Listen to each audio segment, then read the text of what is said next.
All right, I got 10:10. Let's go ahead and get started. I hope everyone had a good break. Anybody have any questions before we get back into things about things that are due, where we're headed, anything at all?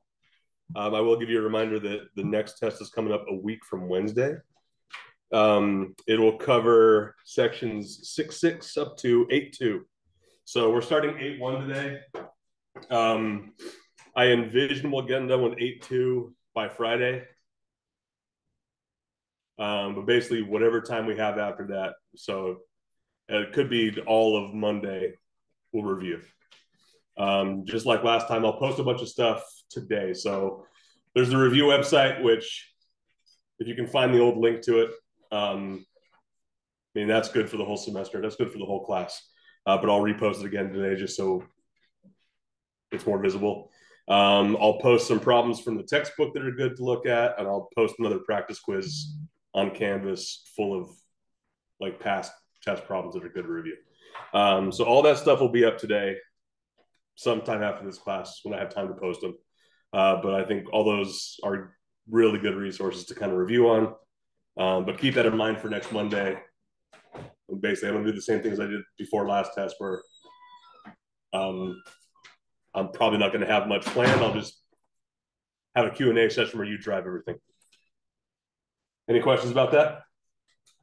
All right, so moving into chapter 8, which is all about series and sequences. So infinite series, infinite sequences. Before we do this, I want to kind of talk about why we're, kind of taking this apart, because we've spent the bulk of this class talking about integration, how to integrate things, what to do with integrals once you've taken them. And then, on its face, these things called sequences might seem totally different. So I want to kind of motivate this with an example. So this function here, the natural log of 1 plus x over 1 minus x, is this the thing whose derivative you could find? Probably can't spout it off right now, but you could do it, right? You could find it. How about its integral? I actually don't know how accessible the integral is right now, but here's kind of what sequences and series are going to allow us to do in the long term. This function here, which is very much not a polynomial, a couple of weeks from now, we're going to be able to replace this function right here with a polynomial. So what do polynomials look like? Just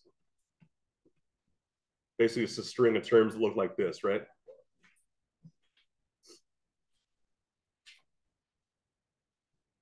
There's a bunch of integer powers of x,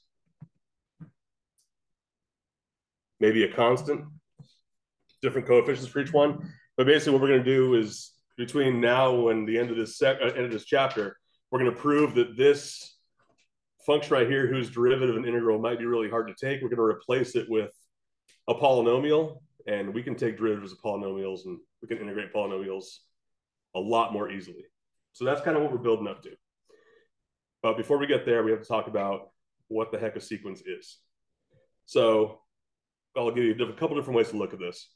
A sequence is basically, it's a list of like ordered terms, elements, items, objects, whatever word you want to give for, like, basically it's an ordered list of things.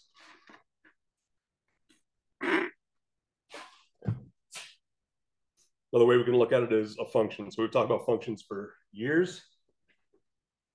But a sequence is a function where the domain is contained in the whole numbers.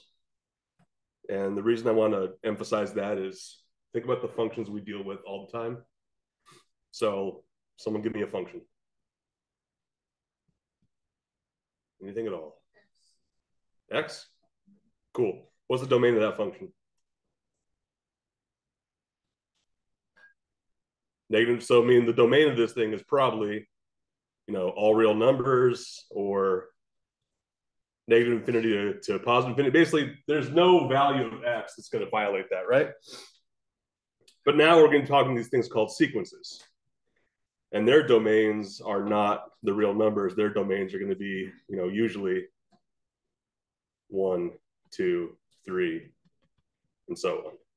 So they're functions, but they're not defined on like irrational numbers or 1.5. They're defined only on whole numbers. They might include 0 sometimes, but really the domains are these more isolated, discrete things. Should have known where my bullets were going to go. So let's look at some examples here, or some notation first. So you'll see both of these, but F is the typical like handle you give to a function. I mean, we just kind of generically call functions F. Kind of the analog for sequences, we call them A.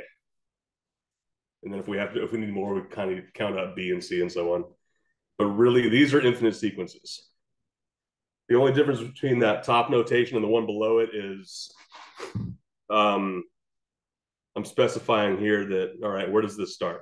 They almost always start with n equals 1. So basically, the smallest thing in my domain will usually be 1.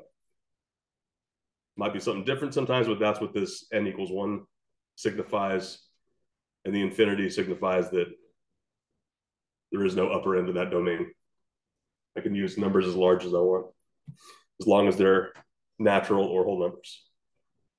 So in terms of domains, kind of a big departure from what we're used to. Any questions so far before we look at a few of these? All right, so we got a few sequences here, and let's just kind of understand what's in them. So basically inside these curly braces here, this is like the definition of the sequence, a formula for it, I guess. So I want to know what the first 5 terms of this sequence is, or what those first 5 terms are. So usually when we have functions like, okay, we said f of x, I'm going to change it to f of x equals x squared, just so it's a little bit different to look at. What's the input to this function here? The one in red that I wrote down. X is the input, right? And the way I get the output is I do what? So like, what's f of 3? 3 squared, or 9, right? So input 3, output 9. What's the input to this different looking function? Well, not like it starts at 1, but like what symbol is the input? Like what variable? N is the input, right? So if we start at 1, what's the first term here? 1/2, and then 2/3, and then, yeah. So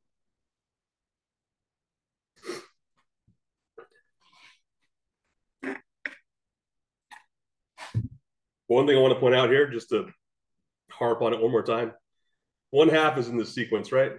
2/3 is in this sequence. So that's like what, 0.5 and 0.67. Does that mean the things between these are in the sequence? So like, is 0.6 in this sequence? Shouldn't be, right? So, and that's one thing I'll kind of keep reminding you about sequences is that, when you graph a function, it's a curve, right? It's a continuous everywhere thing usually. Sequences are not that way. It's just it's a series of discrete points. There's, the 1/2 and the 2/3 and the 3/4, those are all isolated. There's nothing in between 2/3 and 3/4. All right, how about the next one? What's the first term there? Negative 2/3. We agree with that? Yeah, so that's one thing I want to point out. So this one made really explicit, right? That n equals 1 is where you start. If you're not told differently, start at 1. So that's more or less a default. What's the next term? Let's just do 2 here.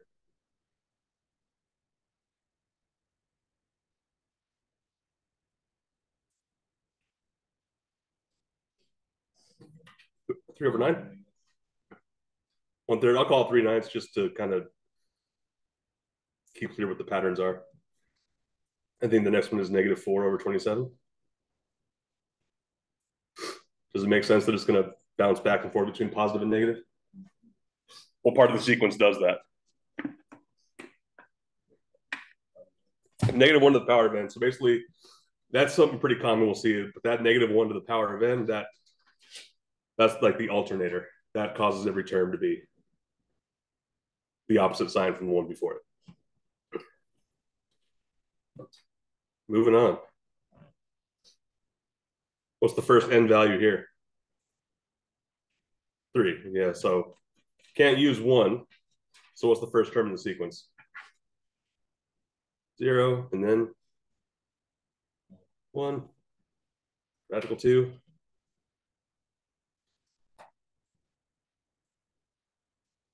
So in terms of just populating these sequences, any questions so far? All right. Let's go the other way now. I'm going to give you a sequence. Can we come up with a formula for what the sequence is?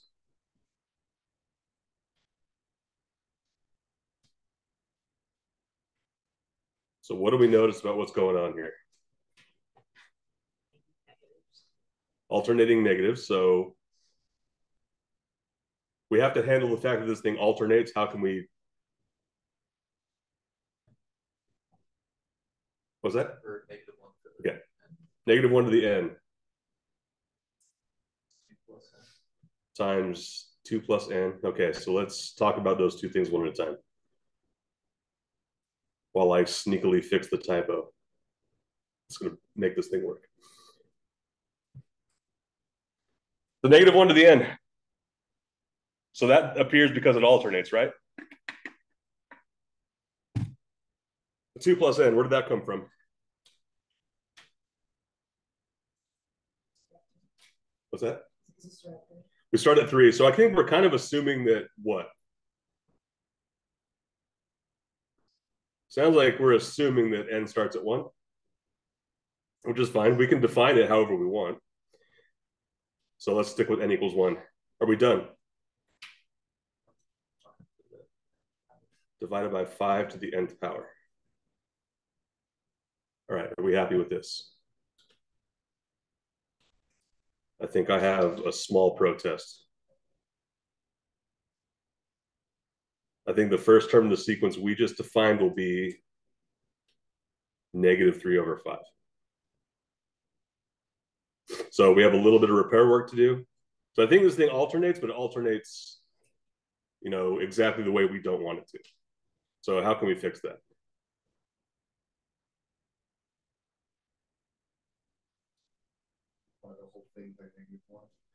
We can multiply the whole thing by -1. So basically that will undo, or not really, yeah, I mean, I guess you can say it, will undo the alternation, right? So let's compact this a little bit. Multiplying by -1 will fix our sequence. So this is going to be correct now. But let's combine those -1 terms. If I combine them, what does the exponent become? Sorry, was that one more time? Should be n plus 1 now, right? So that's kind of a common thing to look for when you're defining these sequences, is that, I mean, you can get alternation from that -1 to the power of n, but sometimes you'll need to offset that alternation by a term. So n plus 1 or n minus 1 will make that fix. How we doing?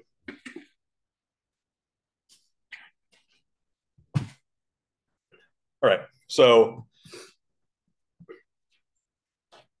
to kind of highlight the difference between sequences and continuous functions, alongside this sequence, I'm going to graph this function, f of x over x plus 1, or x over x plus 1. Do you have any idea what this function looks like right here? Approach y equals 1? Okay.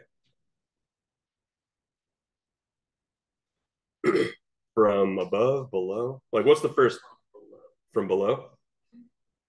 0 to 0.5 to Okay. 0.666. So when I write this as a continuous function, what is the domain of this thing? Or is that even a fair question without me telling you what the domain is? Let me ask it this way instead. What's the largest domain that could be for f? Sorry, what was that? I think we can't take every real number. Right. So basically, x equals -1 is a deal breaker because that's going to divide by 0. But let me do this just to kind of make it a little easier to handle. Let's say x is 0 or bigger. Then I think I agree this function kind of looks like this, right?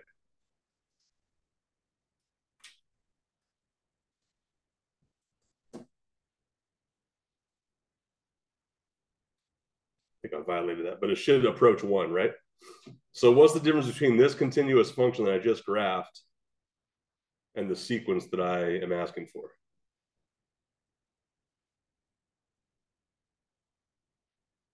So this is x, this is f of x. This is a sub n, this is n. Is there going to be any similarity between these two?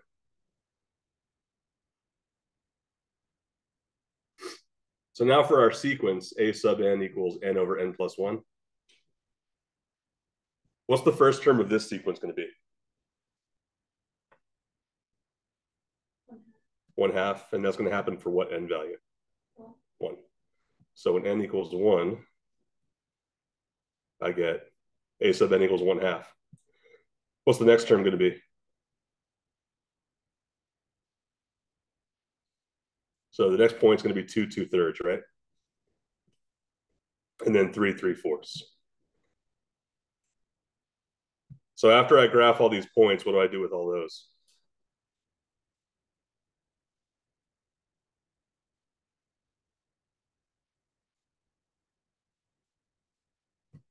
Not what I wanted.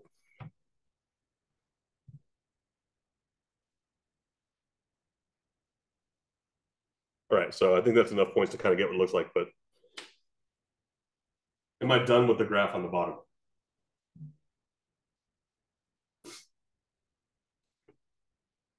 Or do I have to connect all those points? If you connect the two, this isn't that. Yeah, it does. So no, I don't. Yeah, that's what I'm trying to. That's one of the big differences I'm trying to point out between the functions we're all used to dealing with and these new kinds of functions, specifically called sequences. Their domains are very discrete. It's a bunch of isolated points. So the domain of this function is x equals 1, or n equals 1, 2, 3, 4, 5, and so on. But it's not any of the values in between. Whereas the function I just graphed here, 1's the next value, 2's the next value, so is pi over 2. Or for just whatever. I mean, there's every real number has to be included for a function. How are we doing? All right, moving on. So, talk about limits of continuous functions. We can talk about limits of sequences. But we're pretty much exclusively going to talk about limits of functions, limits of sequences as n gets really large. And because of that, or the reason for that is this, I can't really talk about what the limit of, what's the limit as n approaches 2 of a sub n. It's really hard to talk about that because you can't really approach 2. The sequence is defined for n equals 1, n equals 2, n equals 3, but nowhere else. I can't really have this idea of getting really, really close to 2 because there's nothing close to it. It's isolated. So, but we can talk about infinite limits of sequences. So basically, as n gets really, really big, is there some value that our sequence gets close to?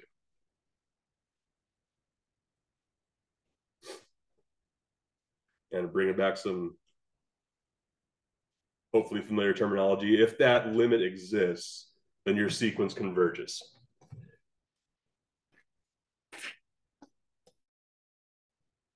So just like with functions, if I talk about limits, how many limits might a function have at some point? It can exist, right? If it exists, how many limits are there? Just the one, right? Can it have multiple limits? Now it has one, it either has one or it has none. So it has at most one. Same kind of things here. If that L exists, and to be very clear, this L has to be a singular thing. If this does it have to be a point in the sequence? Hold that thought. So if that limit exists, the sequence converges, and it has at most one limit. So, and divergence means anything else. So if we think back to like improper integration, which we did kind of a while ago, but we can still talk about it. If you have a sequence, or if you have an integral that diverges, what does that usually mean? Or maybe always. Maybe there were no exceptions. Goes to infinity or goes to negative infinity, right? It just does not go to any real number. So that is, we'll see some differences here with sequences, but the thing I want to really point out is that, you know, what's the definition of converges? That means it has a limit. Your sequence has a limit, it converges. Those two things are me telling you the same information in two different sets of language. If it does anything other than that, it diverges. So let's look at some limits. I'm going to go back to this, the formal definition that I don't know how much I'll use. So this sequence here, we've looked at it a couple of times now. I think it was the first one we found terms for. We just graphed it. I would like to know now, does it converge?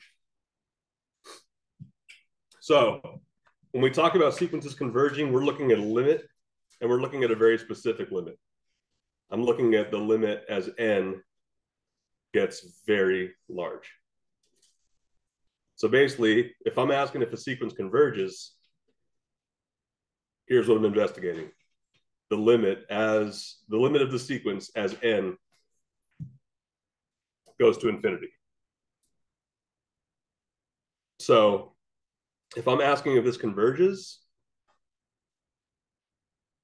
it's all going to come from this limit. So what do we think? Does it converge or does it diverge? Converges. Why does it converge? Saw the map of it, but you could divide. So we saw a graph, right? Does the graph give us any kind of intuition about what this sequence does? It's approaching one, right? So we have a guess that it has a limit at one. So now we can maybe make sure of that.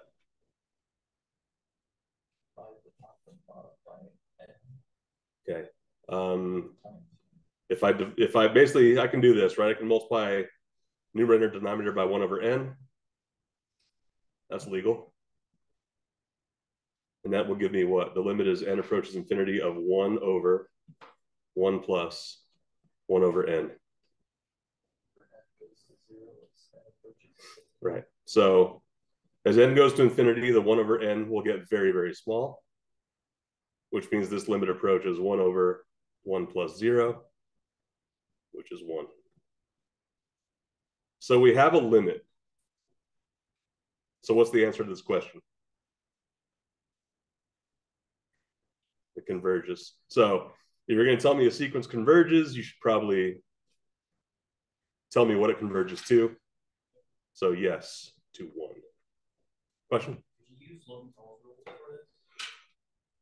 Not really. So not directly. Why not? So what is L'Hopital's rule good for? What does it do?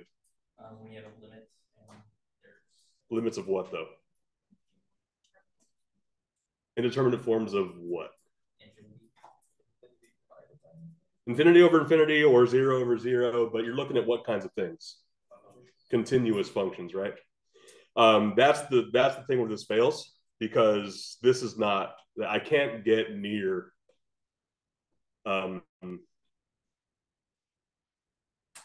can't. Yeah, I can't. What's the right way to say this? It falls. The short of it is that it falls apart because I can't look at the points between, like, the points near other points. All the points are isolated. But something you can do is, all right, I have this sequence a sub n equals n over n plus 1. And what's the domain of this thing? From 1, 2, 3, and so on, right? But I could pretty safely say that if I have this function where the domain is all real numbers, isn't the bottom one going to agree with the top one? All the places where the top one's, all the places where they're both defined. Because of that, I mean, it's kind of a cheat. Man, a cheat's not the right word. It's kind of a workaround. I can use L'Hopital's rule on this thing because that is what L'Hopital's rule is defined for and developed for. But in short, directly you cannot, but there are ways to access it. But yeah, L'Hopital's rule here. Does this meet L'Hopital's rule? How come? So it is approaching infinity over infinity, which is one of L'Hopital's rules forms, which means I can take the limit as x approaches infinity of the derivative of the numerator, 1, over the derivative of the denominator, 1. So yeah, there's no coincidence that tells us the same information. Good question. When they all point out is that there are ways to define sequences where you can't come up with an analogous function for, but we'll see some examples of that soon. Back to Maggie's question. Does the thing it converges to have to be in the sequence? So let's look at this one. So this converges to the limit of 1, right? Is 1 a member of this sequence? So is there some n such that n over n plus 1 equals 1? Yeah, that can't exist. So because of that, no, the limit of your sequence does not have to exist in your sequence. And this is a good example of it. This sequence will get closer. I can make it as close to 1 as you want me to, but I can't ever achieve 1. But the limit still exists there. Maybe I will go back to the formal definition for a little bit here. So a lot of notation here, so I'll try to unpack it. So this is basically another way to define the limit. This epsilon here, basically what this says is you can choose a positive number no matter how small. So let's say I have a sequence that converges. Then there's a positive, like you can basically give me whatever positive number you want, make it as small as you want. I will be able to get within that number of the limit. So you could say that, all right, epsilon is 1 over 10 to the 40th power. Whatever, that's an incredibly small number. I would still be able to find a point in the sequence where every number past that is closer than that to 1. So basically, make the tolerance, I'll be able to find a place in the sequence that gets that close. So now we've done one with convergence. This idea of convergence of sequences and later series, this is a big thing we're going to be dealing with a lot. So I want to make sure that we're okay with this idea before we go too much further. So by definition, we're okay with what convergence means with a sequence. All right. So a few things you can take advantage of. If you, let's say, just for the sake of defining the rest of these things here, let's say A and B are both sequences, and they're both sequences that converge. And C is some generic constant. A lot of these things are probably intuitive, but they're worth pointing out. If your limits exist, then the sum is the limit. The sum of the limits is the limit of the sums. Basically, if you take those two sequences and add them together, then the sum of those limits is the same as if you just treat those sequences one at a time. So think about this, the way you handle derivatives. If I give you a function that looks like this, f of x equals 3x squared plus sine of 4x,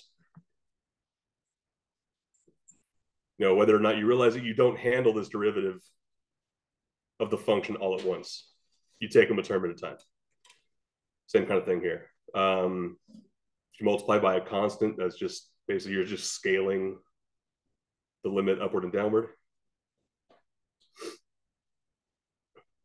So basically sums and differences behave the way you would like them to. Constant multiples, if I multiply those two sequences together, if you divide sequences, the limit is that whatever that quotient is, as long as what?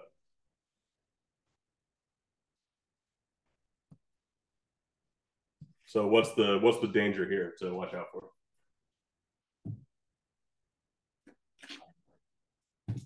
If b converges to 0, you can't, like, that doesn't make sense.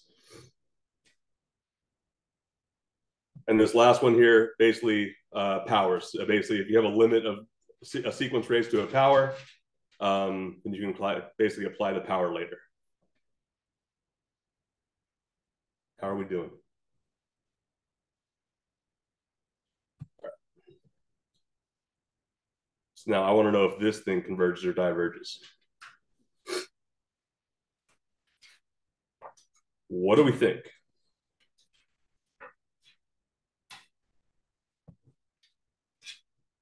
So if I want to know if it converges or diverges, what am I really asking?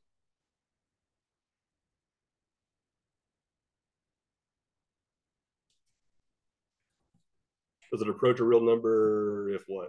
If I take what limit? There you go. So I suspect you're probably thinking that the whole time, but for now, let's make it as explicit as we can. So I am asking about this limit. As n gets really, really large, what happens to this?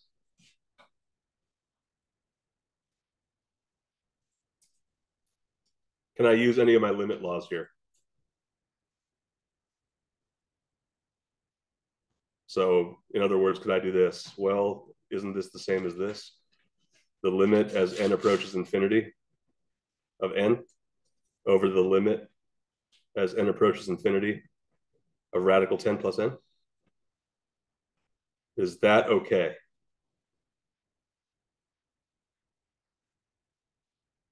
It seems like that would be okay, but it's actually not. So one thing I want to point out here is if you're going to break a sequence down into like multiple smaller, simpler sequences, then all of those smaller, simpler sequences have to converge. What is the limit as n approaches infinity of n? No limit, right? It just keeps growing and growing. So I can't do this. So are there other things I could do to investigate this?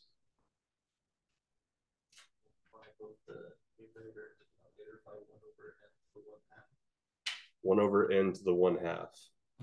So maybe.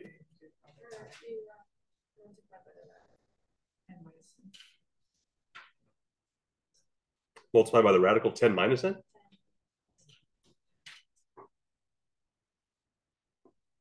If I do here, I think I know what you're going for with the 10 minus n. I'm going to do 10 plus n. If I multiply it by 10 minus n, I don't think it'll cancel in the way that I need it to. So let's try that. If I multiply top and bottom by, or numerator and denominator by radical 10 minus n, what does this become?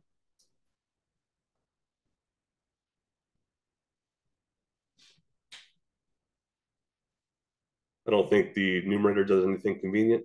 N over n times radical 10 plus n over 10 plus n. So I got the radical out of the denominator. Does that help? Does that help me take this limit?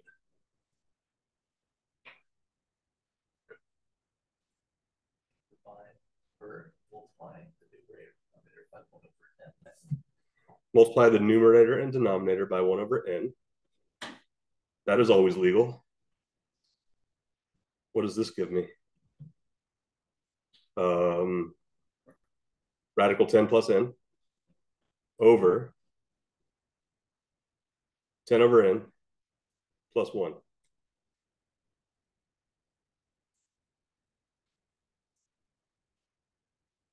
Did that help?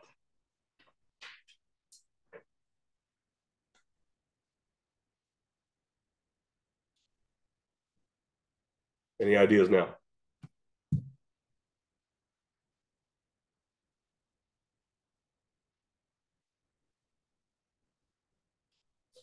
Let's try this. Let's just think about what happens as n gets really, really big. When n gets really big, what happens to the numerator? Goes to infinity, right? What happens to the denominator? It goes to 1. So what is, let's be clear, why does it go to 1?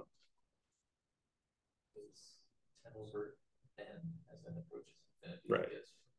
So if n gets really big in the denominator, then I'm dividing 10, a constant number, by n, a thing that's going to grow. That'll get really, really close to 0.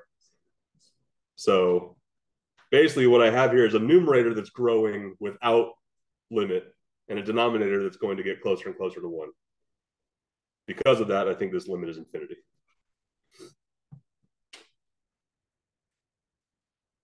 So what's the correct word to box in up here? Converge or diverge? That diverges. No limit. So saying the limit is infinity is really, you're being specific about the way the limit does not exist.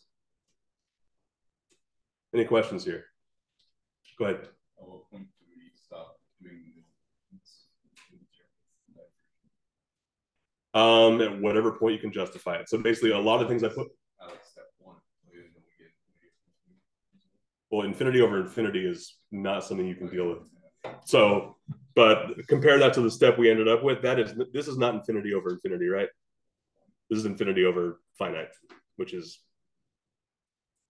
not going to stop growing. But let's talk about other ways we could have handled this. Does the L'Hopital's rule work here? If I replace this, let's just replace this with a continuous function that has the same definition. Wouldn't you get 0? Well, let's see if we can even take the derivative. So, like, what are the conditions for L'Hopital's rule to be like useful for us?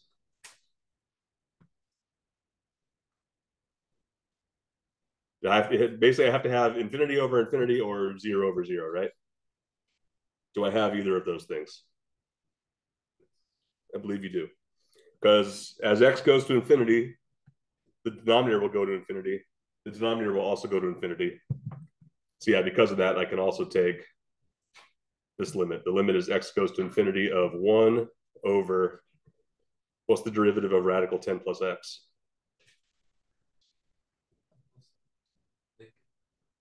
1 over 2 radical 10 plus x, right? Which basically 1 divided by a fraction is the same as that fraction's reciprocal, right? What does that do if x gets really big? Keeps growing and growing and growing. So that also goes to infinity.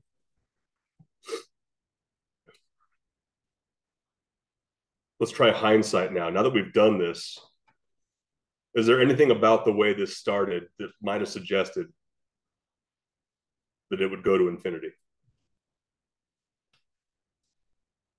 Not that these are good like reasons to use as like a real argument, but if you can have some kind of intuition, go ahead. The numerator grows larger than the denominator. How do you know the numerator grows faster? Higher power. Higher power of the variable.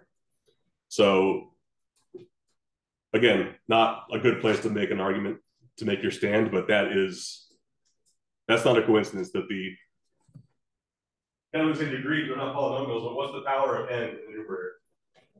And in the denominator? So not a coincidence that shakes out that way. Do you have a question? So can you always use We will see examples where it doesn't work. But for the two that we've tried to use it on, if it works, if you can define this function like that f there, that function will agree with this sequence at all the places they're both defined. If you can cook up a function like that, that's totally fine to do. I will promise you it's not always possible. But are you saying there's examples with indeterminate functions that will work? Or if it's no, I'm saying that there are sequences that don't have continuous functions that mimic them. But if we have an indeterminate function, it will always work. Yeah, so I will be careful what I promise you. I'll promise you L'Hopital's rule can be used. L'Hopital's rule doesn't always give you a conclusion, but you will be able to use it. It might not be useful, but it'll be legal. How are we doing? Where are we at? Okay. All right, any idea here about what this does? Let's make a prediction before we go any further.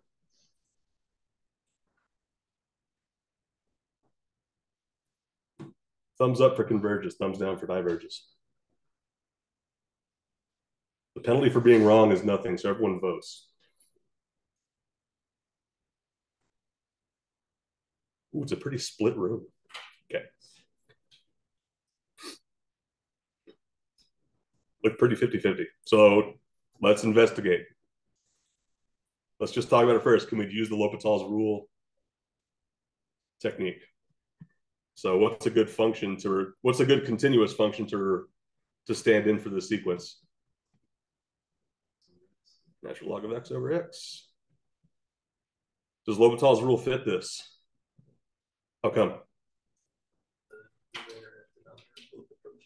Right. So as x goes to infinity, both of those will go to infinity. So what's the derivative of natural log of x? 1 over x. Derivative of x is 1. What happens as x goes to infinity? It goes to 0. So what does that suggest to us? Converges to 0. The L'Hopital's rule thing worked for us. Is there anything else that might work for us? So the last couple we looked at, these were either polynomials or close enough to polynomials we kind of think about their degrees. I don't think there's a meaningful way for us to talk about the powers of n in this thing here. Denominator, sure. Power is 1. I don't think I could ask you a question and get a real answer back for the numerator. But what do we know about how natural log of n grows as opposed to n itself?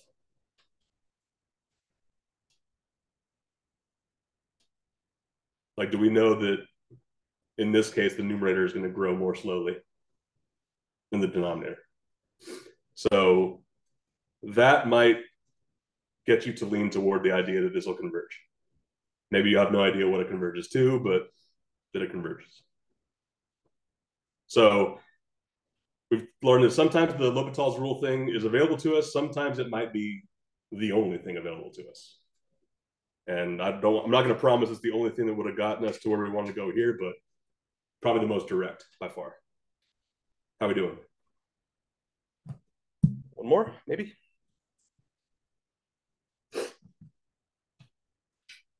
All right, let's vote again. Or should I give you like 30 seconds to make your mind up?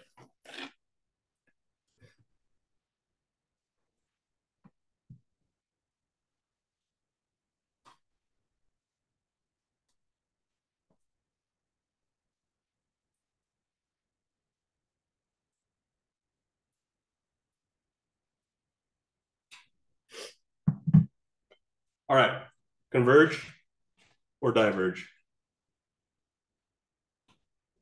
All right. Does L'Hopital's rule thing work here? No, why not?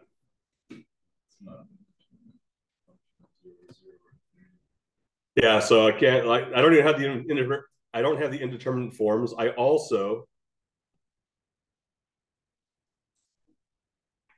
think that thing's defined. I don't think that thing's well defined. I mean, it is for certain values of x, but not all of them.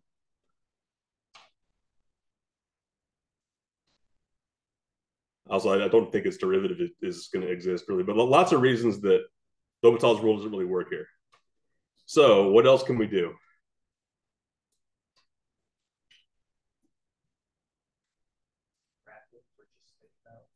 What happens to it as it. Yeah, so we can graph it. What's the first term here? I don't think it would be 1. -1. Then what? Then 1. Then -1. Then 1. And continue like this forever, right? So what does that mean? Why does that diverge? I mean, it's not really going to. It never approaches one number. Right. So that's the point here is it, and that's kind of one of the things that is subtle but important to think about here is that especially when, with the improper integration stuff, I think everything we looked at where the integral diverged meant that infinity or negative infinity somehow showed up in you trying to figure out what that integral was. This is not one of those cases.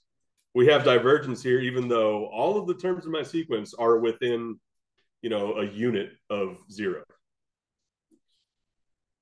So why does it diverge? What's that? Yeah, I mean, there's no single thing that it approaches. It oscillates between two things, but doesn't ever approach any single thing. So it diverges. What's the limit as n approaches infinity of -1 to the n?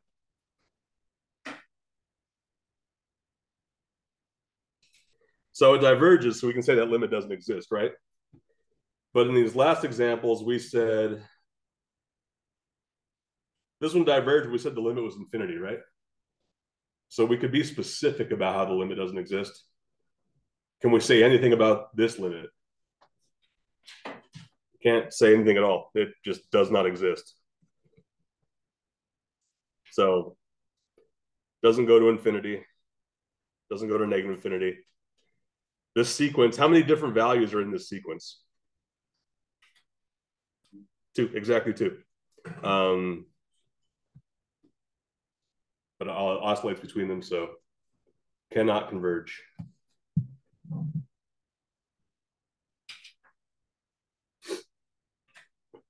Got a couple minutes, we can talk about this one.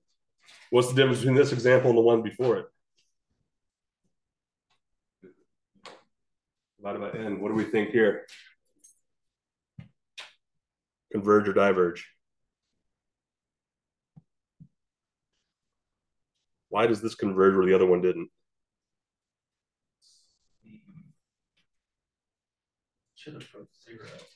Should approach 0, right? So what's the first term going to be?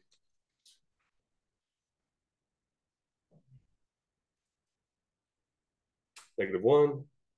And then what? +1/2. And then -1/3. So they're going to alternate, but what's also happening with the alternation? Getting smaller and smaller. Most of your engineering majors, you'll use the word damped or dampened. So you kind of have this oscillation, but it's not like it's being diminished at the same time. So because of that, does this converge or diverge? Converges. To what? What's the limit?